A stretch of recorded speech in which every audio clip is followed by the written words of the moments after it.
Who is round number 3? Oh! Where's Cracker? Send out the signal. Yo, AK. All right. So we got TJ Schillenberg bringing it back home for Affinity. Needing maybe some extra points this like to try to lock Sure. himself in. Yeah, it really Also, solidifies his spot. Could also be indicating maybe he'll be back on it for the Invitational. Could be. Or trying to feint that he might be. I think that's probably because more last relevant. season he got second place and lost to Chris Rosa playing Burn. Went out of his wheelhouse, what people were expecting, a creature-based deck, because he's kind of known for that. And now it's like, well, hasn't really been rocking it out, but saying, you know what? This week number 10, last week, let's do it. Bring back the Affinity. Dust off all of those arc bounds, all those cranial platings. Yeah, I believe so. I believe he'll also... Maybe. I guess it depends. Well, and that, like, we've had this discussion before, too, is, like, pretty much anybody in the top 8 has access to every deck. Yeah. From their own collection and borrowing from people. Because they can just be like, hey, I'm playing in the Invitational. I'm making this deck. I need to borrow X, Y, and Z to try to, like, metagame against my round 1 opponent. Mm-hmm. Can you help me out with this? Sure! Yeah, sure! Messing with your opponent? I'm all for it. Why not? So, and we've seen that time to time. Like, the Invitational is such an interesting time period for players to do some brewing. Yeah, I mean, I think what I find most interesting about our Invitational in particular is the fact that we're all so, like, pretty tight-knit, right? Yeah. Like, all the players at the shop, we know each other, we know what we're playing.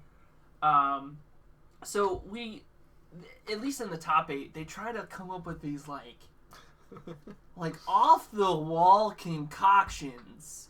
Yeah. To really just kind of, like, get the gotcha, you know, like TJ bringing Burn. Like, he does have access to it. Hashtag hands wrong. Oh, yo. Lilagoy.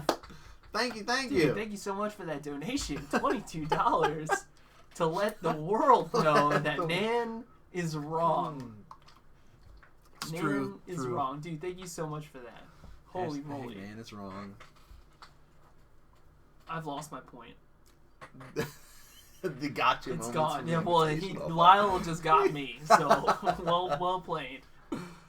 Oh, all right. So Affinity versus Eldrazi Tron. Now, I'm a little nervous for TJ for this matchup. Yeah. So what's cool is, like, Affinity can go wide, can go for that pure style, and, you know, does have that versatility in it. But Chris is loving having Endbringers and having Walking Ballistas. I mean, yeah, he's a fan. And having Basilisk Collar in the main board. And just saying, oh, you wanted to play a creature deck? Oh. That's funny. That's You're not going to be able to do that. So, he likes to shut everyone's fun down that. He also runs main board Chalices. So his is that sort of aspect of the Tron Eldrazi, which there's some different versions out there, but that's the one he likes. And ooh, 4. We forgot to ask. Oh! Dang it. Take your 4. guess. Hey, by the way, guys, it's 4 cards. 4 cards. Yo, real Eminem. What's happening? Getting the hype going. Here's a challenge. Now that you've played all those 0 drops, yeah. Hey, if you have any more, slow it down. You better slow down.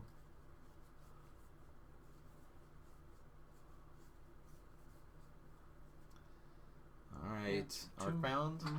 No, Steel Overseer. Nice. Steel Overseer. Long time no see, fellas. It's true. It's been a while. All right. So let's go to 14 already. I mean... But I think having an answer for that Steel Overseer is really important early on, because once that starts to get, like, taken up, things can get out of hand really quickly. Well, and here's a Chalice on 1.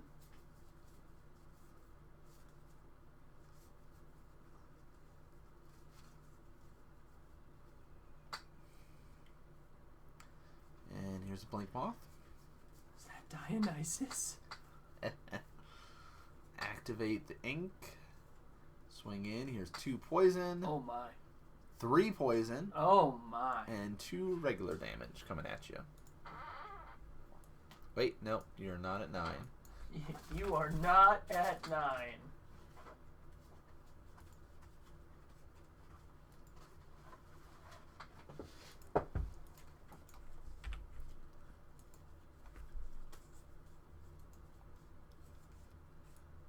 So we've talked about players like decking out their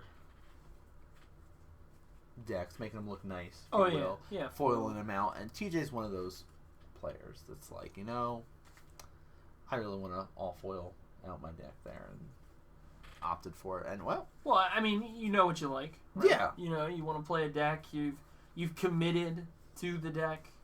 Then yeah, of course, you gotta go all in at that point. Well, I'll Ghost Quarter. What's he going for? The Ink Moth here? Yeah. I mean, the Ink Moth. Yep, says I don't want to die to poison. Threat. But I'll take itself. 4 more damage there. Eek. And his follow-up is... Oh, tried for the Memnite, but says, no, I'll counter that. Nice try. Nice try. Yeah, I think the chalice on 1 is not where he wants to be. Yeah, it does stop Galvanized, it stops Springleaf Drum. But Signal Pass, stops Signal Pass. Yeah. But he really wants to do it on 2, because that's a lot of the big stuff past those 0 drops that he's already shut down. Right, the bigger threats. I think we make the joke, or at least I've heard the joke about how the Steel Overseer is like removal on a stick. Yes. They're always, it's you just gotta have to answer for it. Yeah. All right, another Ink Moth over there, just chipping away here. Let's activate again.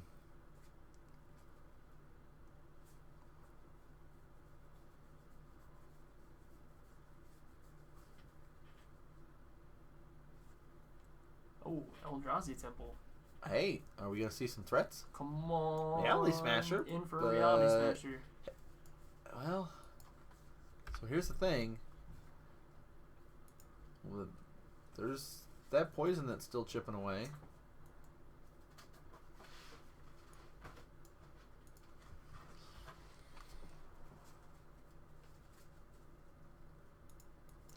It's 7 poison already.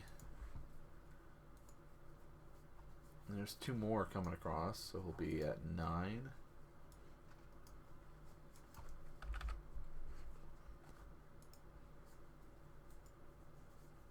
Yep. It just says, okay, hey, if you don't draw that Ghost Quarter, you're dead to infect or poison damage next turn. So be ready. Did not draw it, but yeah. I knew it was there somewhere. I just didn't know where.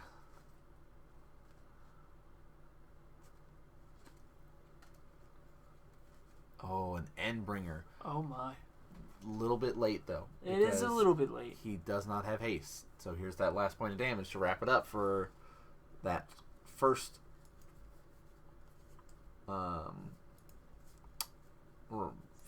game there. But Sideboard time could easily change things up. Like Chris is going for, here's a Chalice on 0 after TJ had dropped down 3 0-cost cards, essentially. Like, it definitely is not where he wanted to be, being on the play. And then having to follow it up with a Chalice on 1, meh. It's like he would have much rather had some more removal available to him. Agreed. And yeah, not really as good on the draw, Lab Rat saying in chat there, so. Who would you like to read off here? I'm gonna read TJ's. Okay. I'm gonna read TJ's. I like reading one-ups. I Blood Moon, Etch Champion, Worship, Girapur Aether Grid, Chalice of the Void, Relic of Progenitus, Dismember, Spellskite, Pithing Needle, Grafdigger's Cage, all one-ups. He's got 2 Ray of Revelation, 2 Whip Flare, and 2 Ancient Grudge. So the interesting thing about TJ's sideboard is that it transforms. Yes. For this deck specifically. Like, I keep an archive of all the sideboards that come through Modern Magic Mondays. Which is awesome. And it's nice because whatever deck TJ's on, I can have an idea of like what time frame I need to go back to. And then there's always like 1 or 2 card difference. So I think this week he's on a 2 Ancient Grudge. Maybe it was the 2 Ray of Revelation. I've seen him run 1 Ray of Revelation. He was... The last time we saw this, he was out on...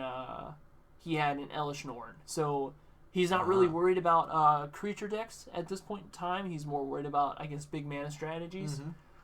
So I'm seeing a Blood Moon coming in.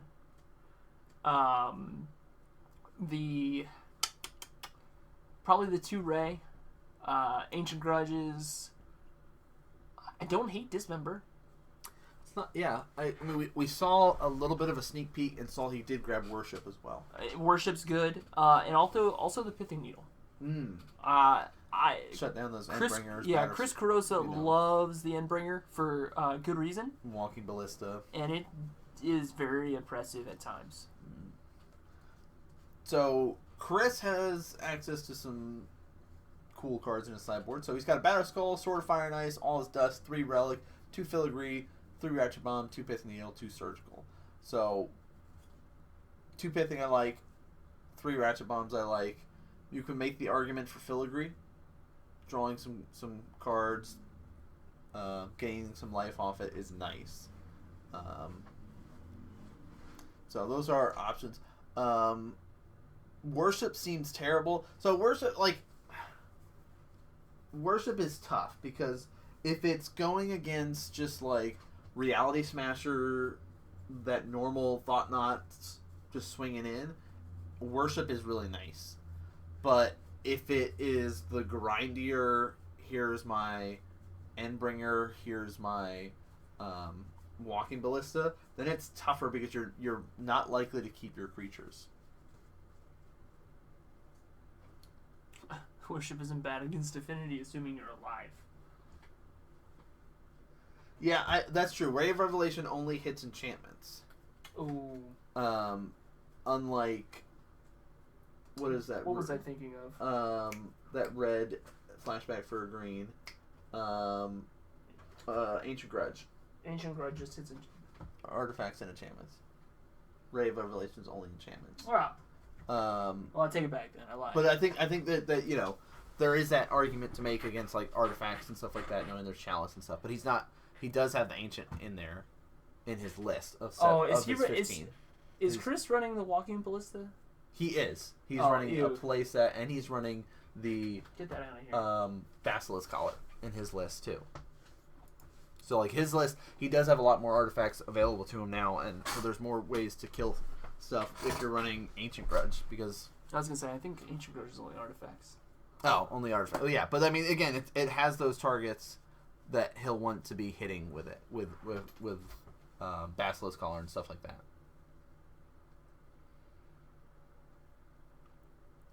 All right, shuffling up, getting ready for game number 2 here. Oh, I forgot to do that. Boo, boo, boo, boo, boo, boo. I'm bad at my job sometimes. It would be way too good. 2 mana, destroy all the stuff, flash it back. For what? Mm-hmm. Pretty good already. That chair is so noisy. I beat this thing up. Keeping... Gets a scrying. Oh, 5 cards. Okay, here's an Eldrazi Temple. Chalice for 0. Okay. Somewhat better. Those 2 Ornithopters in hand are now useless. Yep. Signal Pest. 3 Ornithopters in hand. Oh my. He's going to try and run it out. He's going to... Whoa, his hand's all dead. He's going to try and run it out. And, oh no. Wow. And he just scooped up? He did. He just said, "There's nothing I can do." Like, that hand was actually a pretty aggressive hand when you think about the fact that he had Signal Pest. Like, those Ornithopters are now swinging in for 1 damage.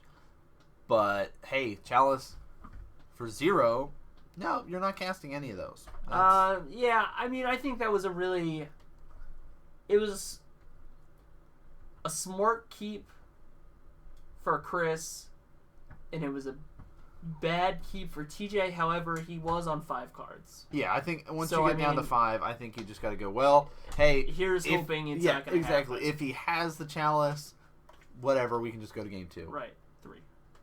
Right, game 3. Yeah.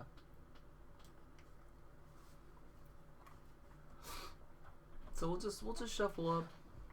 I mean, I think that game was so quick, we may not even have to pull up sideboards again. You guys know what's happening.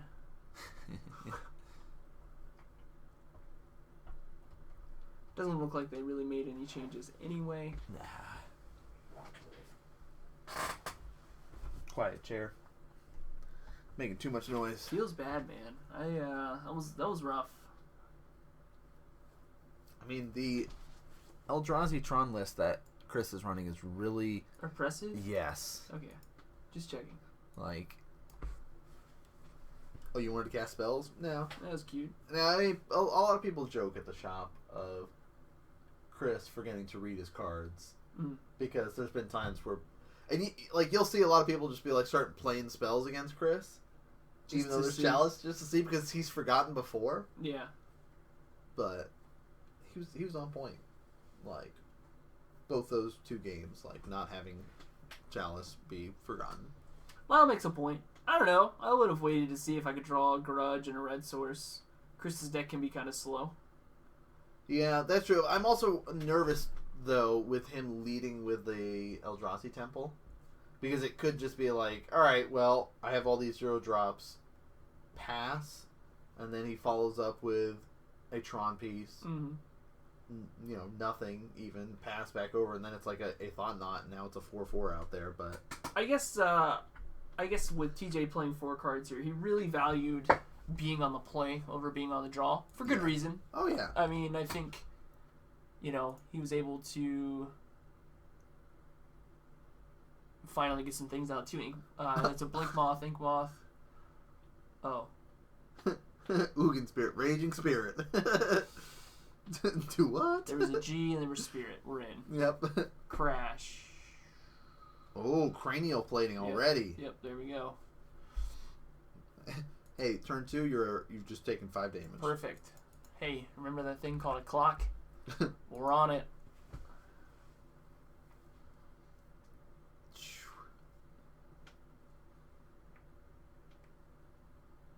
All right.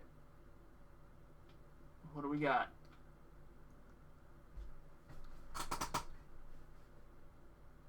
Ink Moth. Plays a Signal Pest.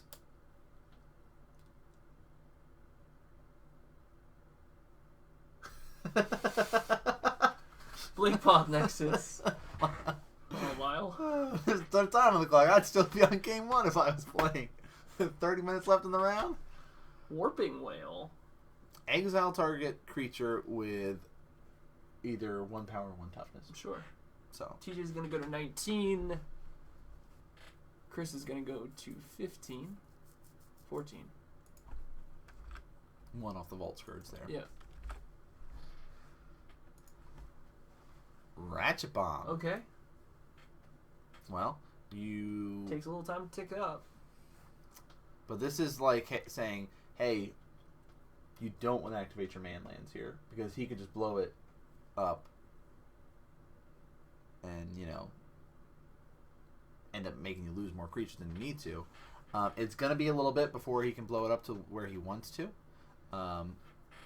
Because he's not going to want to blow it up for 1 and just kill the Signal Pest. He's going to want for 2 now that the Steel Overseer is out.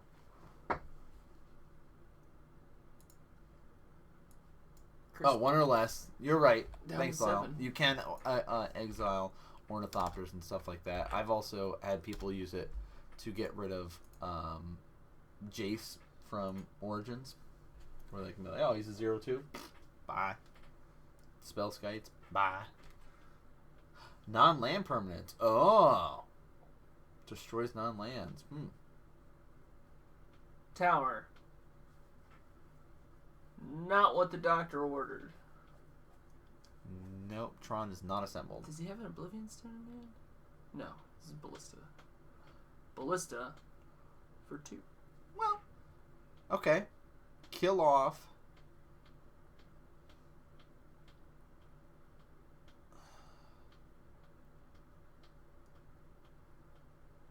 Yeah, I mean, you just gotta start killing off the creatures here.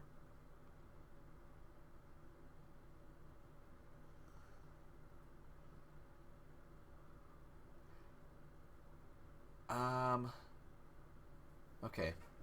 This is dangerous, passing back like that. So... Yeah, because now he's got the instant speed. He does not have to activate Steel Overseer. He can just attack now. 1, 2, 3, 4, 5, 6, 7. There's lethal on board now, based on the number of artifacts, including the Signal Pass trigger. So if he decides to move to attackers, and then before the Signal Pass trigger goes in the stack, he can be like, all right, I'll try to shoot him down. Well, he can still activate Steel Overseer. It's I don't know. Bring in the bros. I mean, yes, you will kill off the Signal Pest here. Or, I mean, the Vault Scourge. But then you're still left with the Signal Pest that'll have a +1 counter on it. And he can respond to and activate his manland, so they'll have counters on it. Is it a Galv Blast, I think?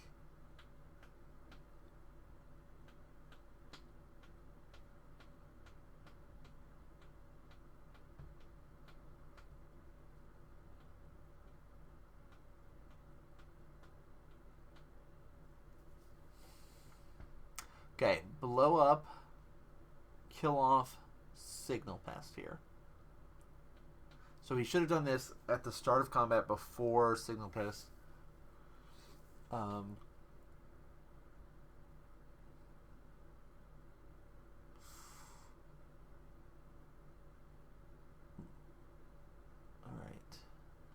Activating Ink Moth. Okay.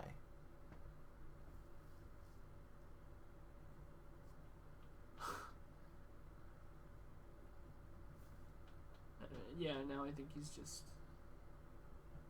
So he's already activated his Blink Moth here. Now it's the debate. Do I activate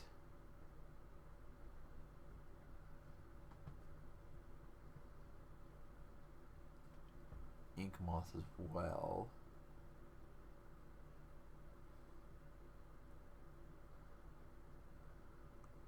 Alright. Signal Pass for sure dying. He will also be losing his Vault Scourge here. Because if he goes, alright, 1, I'll ping off Vault Scourge. He goes, okay, activate Steel Overseer. Right. Okay. The last 1, I'm going to shoot it and kill it. He's trading off Walking Ballista for Vault Scourge here. But I think he got Drum as well. So yes, it did. So he was. I assume he's floating black. Or red if he has red. a Galv Blast. Yeah, if he has a Galv Blast in hand, it's red. All right, so okay, now we're in the interaction. Move was +1 counter to try to ping off Vault Scourge. And he says, okay, activate Steel Overseer. Yep. Okay, now you gotta lose your Ballista. But now my other creatures are gonna get bumped up.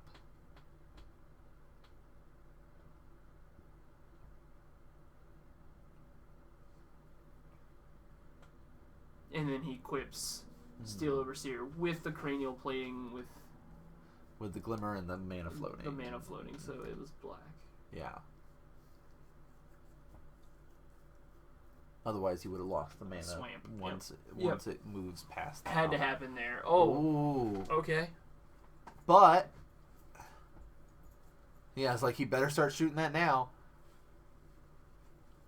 Because if he lets him untap, he's not going to be feeling pretty good about that.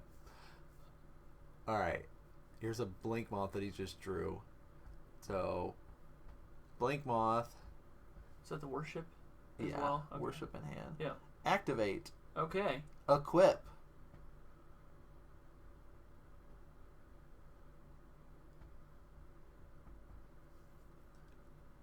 Turn that dude sideways.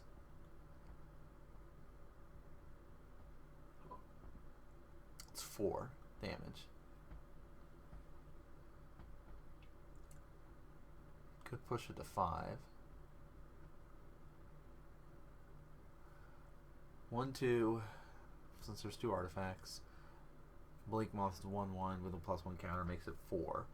Could make it 5 with that other Blink Moth.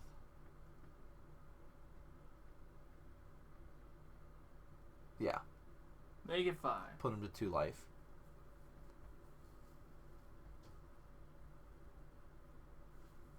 Goes to 2. Saying, hey, better find an answer. Even a single Ghost Quarter's not enough. I was gonna say, I think that was an Ugin. And not enough. Eugene, the Spirit Dragon.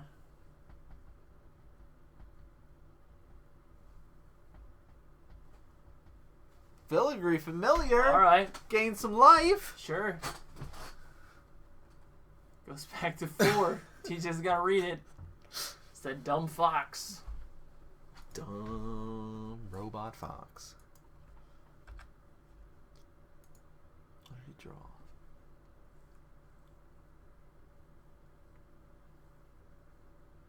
Ancient Grudge, Worship, and something else in hand. Maybe that red card was always an Ancient Grudge. That would make sense. Yeah. Okay. Activate Blink Moth. Yep. That's the dude. Now, even though he's at 4, he was able to deal 5 damage last turn. He's got an answer. He's got an answer. He's got an answer. Equip. Yep. Combat. Here's 4. There's the hand. He's just looking for the attack. Ugh. He's like, look at these dumb dudes I have. Look at these dumb dudes. Look at these dumb dudes. Mm. Dumb dudes. Wow. Mm. That was quick. Series is so Home far. for dinner, It's just dude. like, Home for dinner. We got Uno Mas, guys. Just one more tonight. That was a pretty good series, though. Like, to see those interactions and those lines of play that a little bit high level for our players to kind of work their way through, and especially with Walking Ballista and those sort of interactions with Steel Overseers. So that was cool to see. There has to be something better than Filigree Familiar? No way. No way. Sun Droplet has to be better. It might be. I think he likes the idea of having a body, and a draw effect off of it. Yeah, I can see that. I don't know. All right, 2 players. Oh boy, sitting undefeated. Listen, see, here's the thing. I don't understand how Chris Chris just shows up and he just needs to show up more often, and he would be in the top 8. Like, yeah. He just comes in. He's like, "Oh, it's a snow day. I think I could just. I can come in, get some store credit today. Yeah, no problem. I need to get a couple cards anyway, so yeah, I'm gonna come in. So we're gonna see TJ and Chris Bauer battle it out.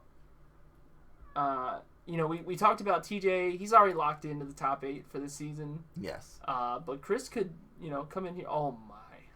Oh my. Oh